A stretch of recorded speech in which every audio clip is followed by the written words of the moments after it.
It is the second week of November, and we're doing a quick check-in with all the clinic kitties. Echo and Reuben are the current residents.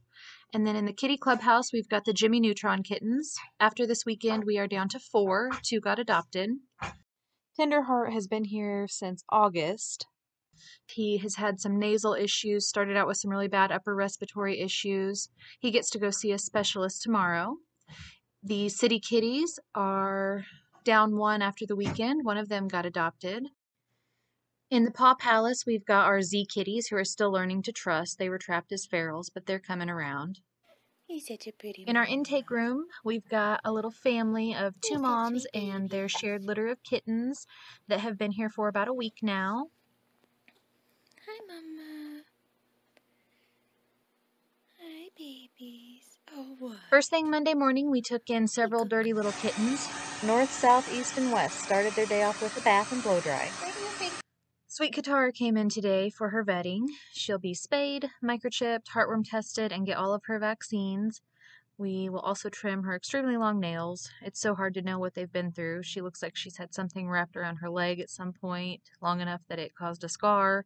Her teeth are broken off all over the place, and there's really nothing to be done for that. But we did get her heartworm test done. It's negative. She got her teeth cleaned. She got a really good nail trim, all of her vaccines, and she's being spayed here in the video. And hopefully soon she'll come around and stop being so scared of people. Katara wasn't the only one who had to have her teeth cleaned today. 3 of our other doggy patients had to have dentals as well. Doc only had a few teeth left that were rotten and already coming out, so they were removed. Carly was in the same boat, very dirty, very rotten teeth, only had to lose a few though. And then Loretta Lynn was down to only 3 teeth, and they were all in awful shape and had to be removed as well. They can still eat fine after they've had their teeth pulled, but it's just a lot more comfortable, and we can get rid of that infection that's in there. Loretta Lynn also had a mass on her paw that was removed. We're sending that off to make sure, but Dr. K doesn't think it's cancerous, so that's the good news, and it should heal up pretty well. Today we're going to neuter 2 feral kitties. This guy looks to be out. He already got his poke. They get an injection through the side of the kennel so that they don't have to be handled before they're asleep. And then once they fall asleep, we get them out, neuter them, and put them right back inside. Alright, now they're out getting ready to get prepped for surgery, and they've been weighed so they can get their injectable pain meds for the day. And these giant kitties are 11.6 and 10.5. And this guy has the cutest cheeks. When they have big cheeks like this, it means they're usually at least 5 years old. They don't get those until they're a little older. So cute. So the black kitty just got neutered, and she's putting some numbing powder on there so that it won't hurt quite so much whenever he wakes up. The only thing left to do is give him his ear tip. We take just the tip of their left ear off so that people that are out trapping cats can tell from a distance which ones have been fixed already.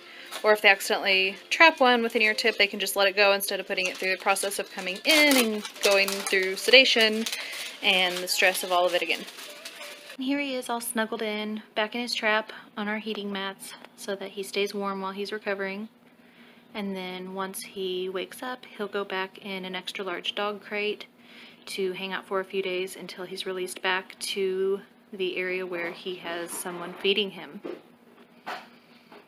So he is all done with his surgery and everything. He's kind of hard to see in there.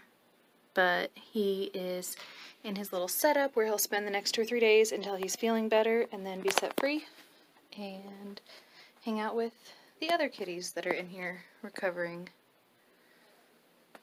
None of them will let us touch them, so they're all just in here to make sure that they are not producing more feral kitties. All of these actually came from the same place, and someone feeds them regularly. And unfortunately, this colony is almost 30 cats, so it's a big one, but at least it won't get any bigger. At a colony that one of our trappers was working, she caught 4 little kittens. She's still working on catching 1 more.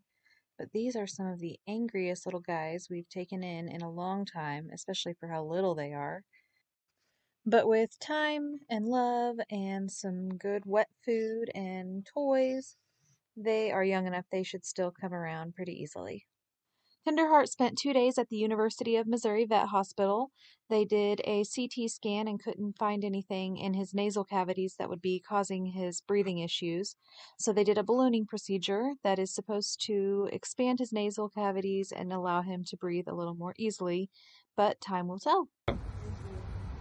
Later in the week, the 2 feral boys that we neutered were picked up and taken back to their original location and released so that they can go back to living their life.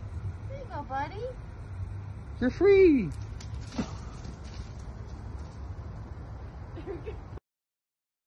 Amber did end up trapping the 5th kitten, so now we have all 5. So now the wild kitties came home with me for the weekend so that they're not up there just getting minimal socialization throughout the time that we're closed.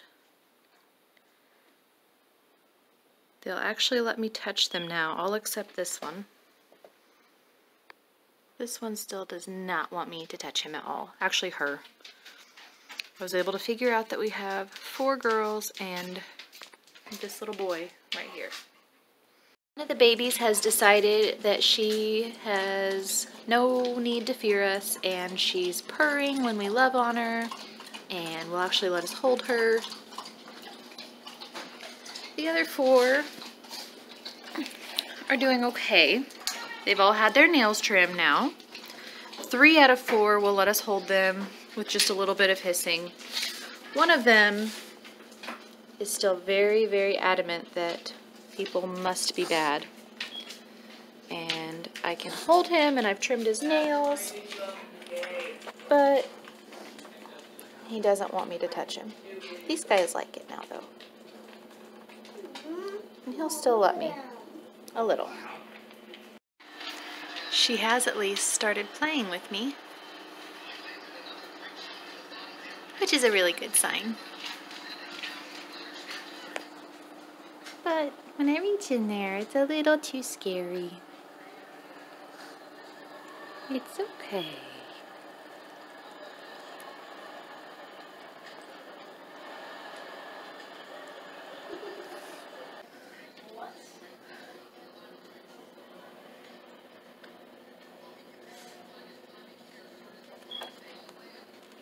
No.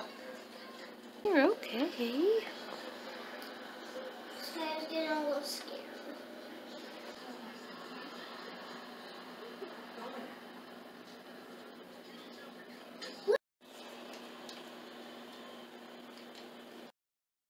So those were just a few highlights from our week at the Rescue One Vet Clinic. For more information, go to rescue1springfield.com.